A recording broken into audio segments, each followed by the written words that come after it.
Well, hello, Mr. Bond. 'Tis Unclejona here again, drinking beer for your entertainment, i.e., it's a beer review. And we are revisiting Vibrant Forest. I've kind of lost count because I've done a fair few videos in between, but it's from the birthday box. Thank you very much to my cousin, stroke godfather, for this birthday box. Misty Woods, this one's called, and it is a hazy IPA. I'm loving this design. Obviously woods. I'm hoping it's got that kind of dank kind of. Oh, there's some woods and some sort of buildings too. 6% on the ABV, which is fandabidozy. We have got a rich hazy IPA brewed with Citra and Simcoe. Bringing vibrant pine and stone fruit flavors, generous amount of wheat, giving a pillowy body, while fermentation with London fog yeast. Okay, adds soft stone fruit esters, etc., etc. So they're not using their normal yeast. So what have we got here? We've got barley, hops. Doesn't say wheat in there, which is interesting. Yeah, so we shall see what we get from this bad boy. London Fog. I think that's the White Labs yeast, if I remember. That they use what? Yeah, they used a juicy IPA. They used to call it. It kind of it has residual kind of stuff in there, like pineapple-y type stuff, which works well with Citra, funnily enough. Right, let's get this bad boy in here. And Simcoe is kind of more an orangey thing. Where did the thing? The glass is over here. Bit of a stretchy. So this is probably going to be. Actually, it's not that hazy, which is interesting. But maybe that is because they didn't use that much oat in it, or any oat in it, in fact. Right, there we go. Play Misty for me. There we go. Boom. And that will be on the front of this video. Oh, yeah, it's got a bit of that dankness. Look at that. The head has, like, literally gone. That is a fingernail's head.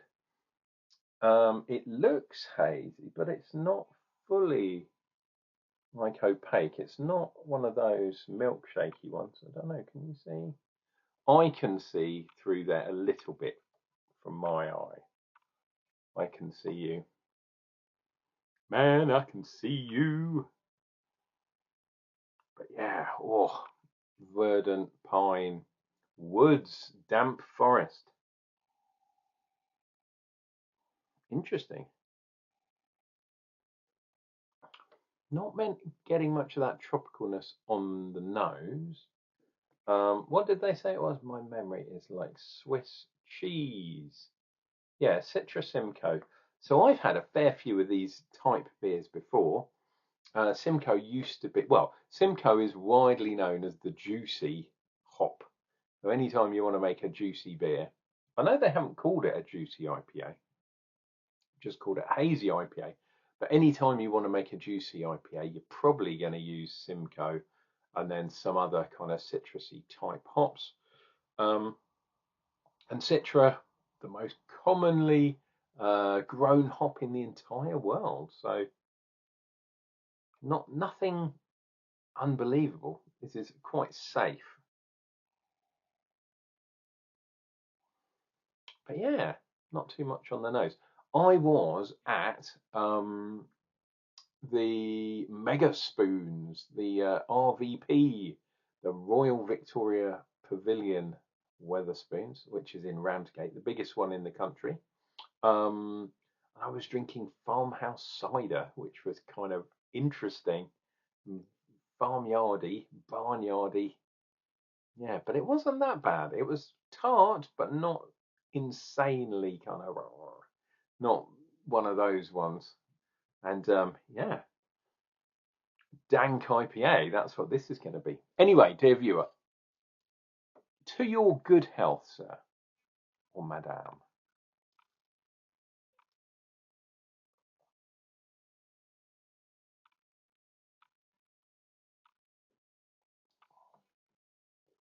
Oh, wow. Okay, so, yeah, interesting. Very interesting, in fact. So, it starts off verdant pine forest, then a kind of flavour, a zesty, kind of pithy, kind of grapefruity type thing comes in, but it never goes really obscenely, astringent like some of these things can. And then that fast turns into a kind of orangey, blood orange, I would say, especially kind of fruit, but it never goes superbly juicy. It's still quite upbeat. So I was thinking the other day, and I've had a few of these beers where um, they haven't used so much oat. They've gone for the wheat, which apparently this one is, even though on the ingredients it doesn't list wheat at all, which implies that maybe this is a wheat malt instead of actual proper wheat. Um, Although it does, I think it did say malted barley. Is that right? Oh, dear viewer, am I going to have to get my glasses out? We were looking at this a minute ago. Wonder if there we go.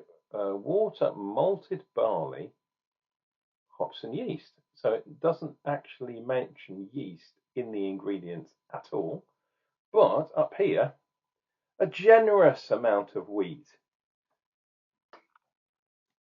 Trading standards should be after you, Vibrant Forest. You mention wheat, but then you don't put it on the ingredients. Probably an oversight, I would imagine.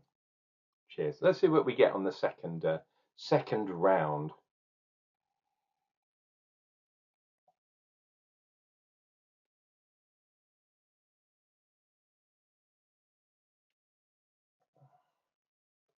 Ooh. Yeah, really interesting.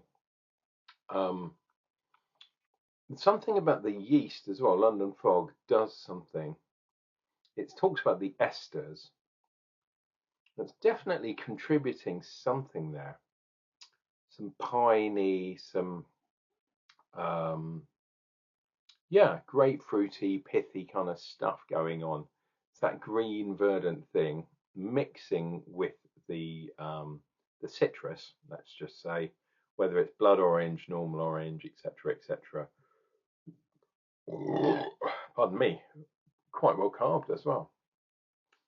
Although not much. Oh my god, not much head on this beer. So maybe the carbon dioxide, because this has been in the fridge for a few days, so maybe the carbon dioxide has absorbed into the beer itself, which is, it does happen. And obviously what happens then is you drink the cold beer, goes into your warm tummy, and then the warmth warms up the beer, and the gas comes out of suspension, and then belch. Or that's my story anyway, and I'm sticking to it. I'm pretty sure that's what happens. Didn't really learn about biology when we were at school. Um, Maybe behind the bike sheds, but no, not actually in school. Um, yeah, it's really nice, really zesty, but not as juicy as I thought it was going to be. That's what I was thinking. It's definitely a kind of verdanty style beer.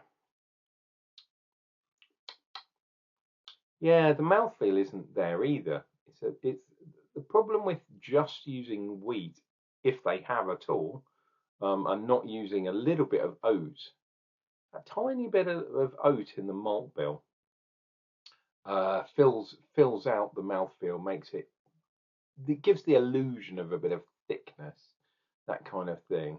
Um, I'm trying to think about London Fog and whether it's they talk about flocculation and attenuation when you're talking about different yeasts. I'm not a superb I know a little bit about yeasts and the general kind of the general things that happen. Um, the thing I always talk about lately is the thiols because that's kind of trendy. Well, it used to be a couple of years ago. It's probably not the trendiest thing anymore. But yeah, yeast interaction with hops is definitely a thing. But also, like I was talking about, the flocculation attenuation talks about how thick a beer is and how much particulate will fall out of a beer. So the yeast kind of can grab onto certain particles and particulates and stuff in the beer. And then if you're doing something like some sort of whirlpooling or whatever you're doing, or chilling, and the yeast drops out, it'll pull stuff out of the beer. And sometimes you can end up with a thinner beer or a thicker beer with a nicer mouthfeel, which I think this might have been going for a kind of more thick beer, but yeah, the mouthfeel just isn't there. And if you look, the other thing that's happened without putting the oats in is, yeah, look at the lacing or lack of.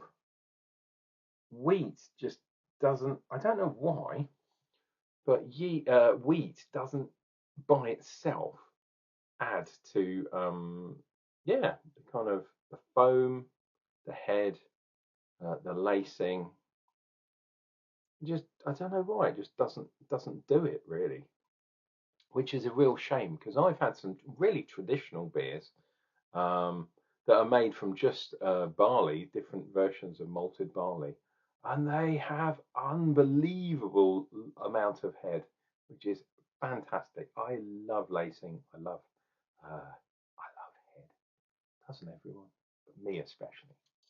Right, let's get this finished off. How are we doing? Oh, we've gone over 10 minutes, so I'll finish this one up and you boys and girls can be on your way.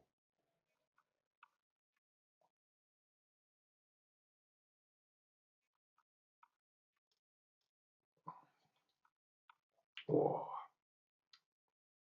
Yeah, maybe I'm clutching at straws. I mean, even with that last bit, there is a bit of a tide line there, but yeah, foam watch. Unfortunately today, and I'm going to put that one on the ground. Yeah, foam watch today is very much lacking. Yeah, which is a real shame. Anyway, that is Misty Woods. It's a hazy IPA at 6%, so that's fair dues. And the can is amazingly cool. That's probably one of my favourite cans. I quite like the purple one as well. The purple can was good. But yeah, bit thin for me. Bit lacking in that mouthfeel, like I say. And yeah, not juicy enough. For the yeast, I'm sure that's the yeast. London Fog is the yeast that kind of promotes a juicy kind of taste. But yeah, maybe it just didn't hang about enough. Yeah, left wanting more, dear viewer. That's how that one goes. Anyway, that is another of the birthday beer box down. We've got some really weird ones now. I've had the hazes, I've had the IPA stuff. We've got a sour, we've got a vit beer, we've got porter. We've got some slightly more unusual beers coming up, which I'm really, really interested in trying. Vibrant Forest. I might even have to go and go down and stay with my cousin and maybe visit the brewery. That would be cool, wouldn't it? Guys, this has been Uncle Jonah. Drinking beers for your entertainment, trying to make you happy. If you've been at work and then you're coming home, what should I put on? Let's look at YouTube for a change. Find my video and that kind of stuff. If you haven't done so already, think about subscribing, all that kind of jazz. To be perfectly honest, I've kind of given up on, going completely viral. Although some of my earlier videos have gone reasonably viral on YouTube, but that was a long time ago. You got to do something completely insane to do that these days. Please take care of yourselves, take care of each other, and I'll be back with another beer review. And you know what? It's coming up real soon.